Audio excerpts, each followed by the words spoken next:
ایک پرانی حکایت ہے، کسی بادشاہ نے کانچ کے نکلی ہیرے اور اصلی ہیرے ایک تھیلی میں ڈالے اور اعلان کیا کہ کیا کوئی شخص کانچ کے نکلی ہیروں کو اصلی ہیروں سے الگ کر سکتا ہے۔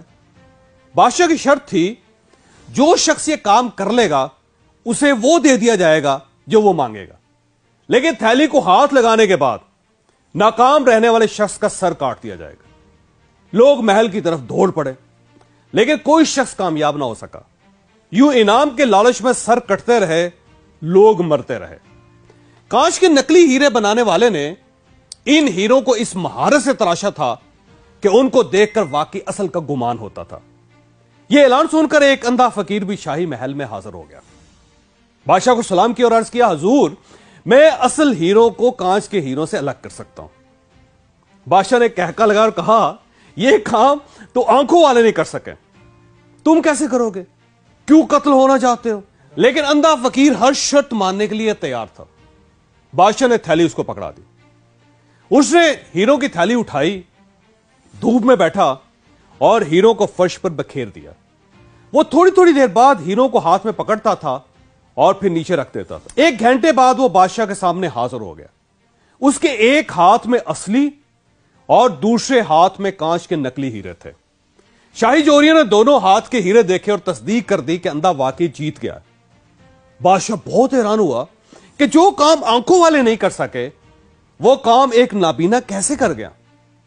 بادشاہ نے اندھے سے دریافت کیا، تم نے اصلی اور نکلی کی پہچان کیسے کی؟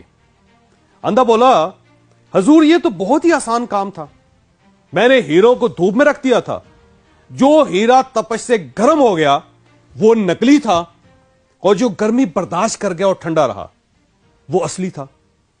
بادشاہ نے اندھے کے علم کی تعریف کی اور انعام و اکرام سے نواز کر رخصت کر دیا۔ اچھے اور برے، اصلی اور جعلی شخص میں بھی یہی فرق ہوتا ہے۔ جو شخص زندگی کی تپش سہ جائے، برداشت کر جائے حالات کو، وہ اصل ہوتا ہے۔ آپ جب تک اپنی برداشت نہیں بڑھاتے، آپ یقین کریں کہ اس وقت تک زندگی میں آپ آگے نہیں بڑھتے۔ اشفاق احمد صاحب فرمایا کرتے تھے، جس طرح چائے کی اچھی پتی کا اندازہ گرم پانی میں گرنے کے بعد ہوتا ہے، بالکل اسی طرح اچھے انسان کا پتہ مشکل حالات کے دوران ہوتا ہے۔ یہ جتنا برداشت کرتا جاتا ہے یہ اتنا ہی اچھا ہوتا چلا جاتا ہے۔ میں نے کسی کتاب میں ٹالسٹائی کا ایک واقعہ پڑھا تھا۔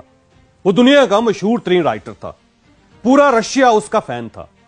وہ کسی جگہ جا رہا تھا، اچانک ایک شخص اسے ٹکرایا اور اسے برا بھلا کہنے لگا۔ ٹالسٹائی آرام سے سنتا رہا۔ وہ شخص اسے گالیاں دے دے کر تھک گیا، ہف گیا۔ تو ٹالسٹائی نے اسے بتایا کہ میرا نام لیو ٹالسٹائی ہے اور میں آپ سے معذرت چاہتا ہوں۔ اس شخص کا منہ کھلے کا کھلا رہ گیا اور وہ اس کا ہاتھ چوم کر بولا، جناب میں تو آپ کا بہت بڑا فین ہوں، آپ نے مجھے اپنا تعارف پہلے کیوں نہیں کروایا تھا؟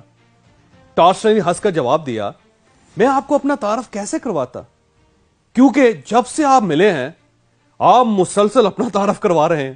ہماری برداشت میں ہمارا تعارف ہوتی ہے اور یہ وہ تعارف ہے جو شیشے کے نکلی ہیرے کو اصلی ہیرے سے الگ کرتا ہے۔ آپ اگر تھوڑی سی تپش، حالات کی معمولی سی گرمی سے تپ جاتے ہیں، آپ کو معمولی سے مسائل، تھوڑی سی پریشانیاں اندر سے ہلا کر رکھ دیتی ہیں، آپ لیٹ جاتے ہیں، آپ چھوٹی چھوٹی باتوں پر لڑنا شروع کر دیتے ہیں، تو آپ پھر نکلی ہی رہے ہیں۔ آپ پھر اشرف المخلوقات کے سٹیٹس پر پورے نہیں اترتے۔ اور آپ اگر حالات، مشکلات، مصیبتوں اور فکروں کے گرم سورجوں کے باوجود ٹھنڈے رہتے ہیں، آپ اگر پگھلتے نہیں ہیں، تو پھر آپ اصلی ہیرے ہیں، آپ پھر انسان کہلانے کے قابل ہیں۔ چاچا میرے دوستوں، میرے بھائیوں، اگر ترقی کرنا چاہتے ہو، آپ اگر زندگی میں آگے بڑھنا چاہتے ہیں، تو پھر آپ اپنی برداشت بڑھائیں۔ آپ پھر لوگوں اور حالات کو برداشت کرنا سیکھیں۔ آپ باہر کی گرمی کو اپنے اندر کے انسان تک نہ جانے دیں۔ آپ یقین کریں آپ دور تک جائیں گے اور کوئی شخص آپ کا راستہ نہیں روک سکے گا۔ اور آپ یہ بھی یاد رکھیے، آپ میں اگر برداشت نہیں ہے تو آپ پھر ترقی نہیں کر سکتے، خواہ آپ کچھ بھی کر لیں۔